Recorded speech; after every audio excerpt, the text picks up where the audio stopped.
Congress party जिंदाबाद, Congress party जिंदाबाद।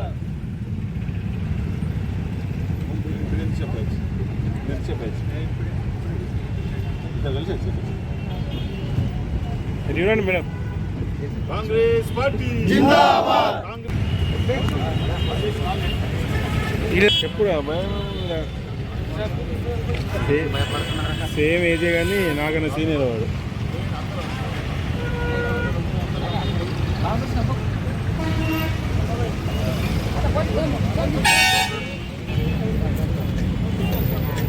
మంత్రివర్యులు దామోదర్ రాజనరసింహ గారు రాష్ట్ర శాసనసభలో ఎస్సీ వర్గీకరణ బిల్లును ప్రవేశపెట్టి నిన్న పున్నం ప్రభాకర్ గారు బలహీన వర్గాలకు 42% రిజర్వేషన్లు కల్పించే బిల్లును ప్రవేశపెట్టడం ఒక చరిత్రాత్మకమైనటువంటి సందర్భం. ఈ తెలంగాణ చరిత్రలో యావత్ భారతదేశానికి తెలంగాణ రాష్ట్రం ఒక రోల్ మోడల్గా నిలబడబోతున్నదన్న విషయాన్ని సందర్భంగా సగౌరవంగా కాంగ్రెస్ పార్టీ నాయకుడిగా కార్యకర్తగా నేను మనవి చేస్తూ ఉన్నాను. ఈరోజు మల్లికార్జున ఖర్గే నాయకత్వంలో, శ్రీమతి సోనియా గాంధీ గారి నాయకత్వంలో, రాహుల్ గాంధీ గారి నాయకత్వంలో, ప్రియాంక గాంధీ గారి నాయకత్వంలో కాంగ్రెస్ పార్టీ మరి ఏదైతే పాదయాత్ర సందర్భంగా రాహుల్ గాంధీ గారు ప్రజల యొక్క అభిప్రాయాలను విన్న తర్వాత జనాభాలో ఎవరు ఎంతనో వారికి అంత వాటా ఇవ్వాలా, రాజకీయాల్లో కానీ ఉద్యోగాల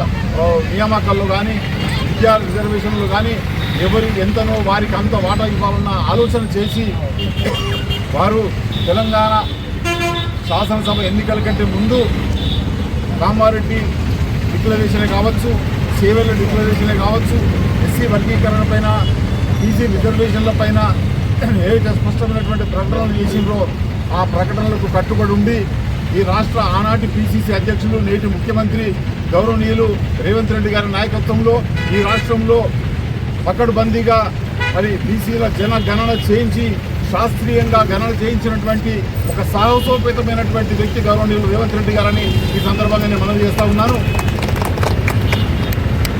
ఎప్పుడైతే సుప్రీంకోర్టు ఎస్సీ వర్గీకరణ పైన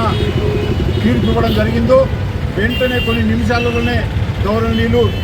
రాష్ట్ర ముఖ్యమంత్రి రేవంత్ రెడ్డి గారు అత్యంత సాహసోపేతంగా ఆలోచన చేసి నిర్ణయం తీసుకొని ఈ వర్గీకరణ బిల్లుకు 100% కాంగ్రెస్ పార్టీ తెలంగాణలో మేము మద్దతు చేస్తూ ఉన్నామని చెప్పి ప్రకటన చేయడమే కాదు, దాన్ని శాసనసభలో ఆమోదింపజేసినటువంటి ఘనత కూడా గౌరవనీయులు రాష్ట్ర ముఖ్యమంత్రి రేవంత్ రెడ్డి గారని చెప్పి సందర్భంగా నేను మనవి చేస్తూ ఉన్నాను.